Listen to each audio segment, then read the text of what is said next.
appropriate topic, I guess, but it's not a very good issue any more than the war in Vietnam would be, or World War II, or World War I, or the war in Korea. All Democrat wars, all in this century. I figured up the other day, if we added up the killed and wounded in Democrat wars in this century, it'd be about 1.6 million Americans, enough to fill the city of Detroit. Now, if we want to go back and rake that over and over and over, we can do that.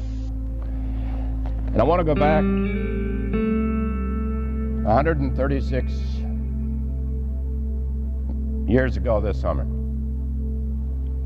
A committee arrived in Springfield, Illinois.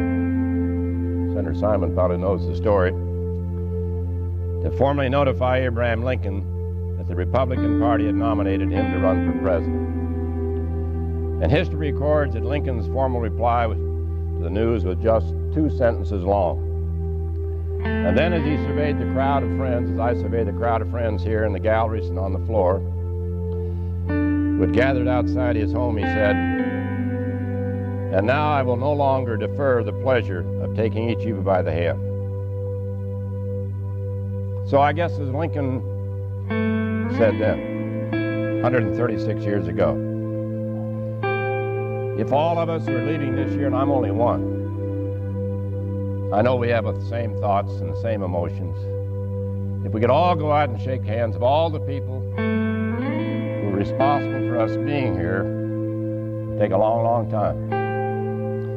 You begin with your family. You obviously begin with your parents, your brothers, your sisters. And you think about all the support they've provided and all the good things that happened.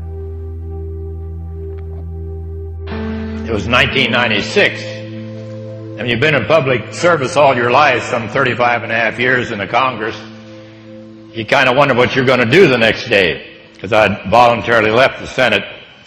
And next thing I knew, I was making a couple of commercials.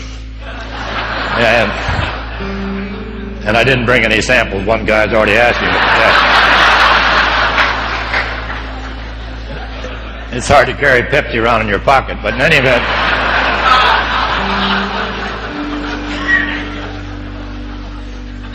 we put together a couple of books. I may have said this when I was here before. I don't think the books were published at that time. One was called Great Political Wit, and the subtitle was Laughing Almost All the Way to the White House. And it became a bestseller.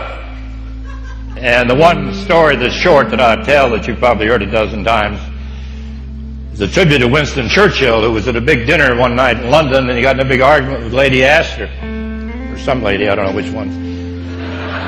And they went back and forth, and she finally pointed to him and said, "Winston, if you were my husband, I would poison your coffee."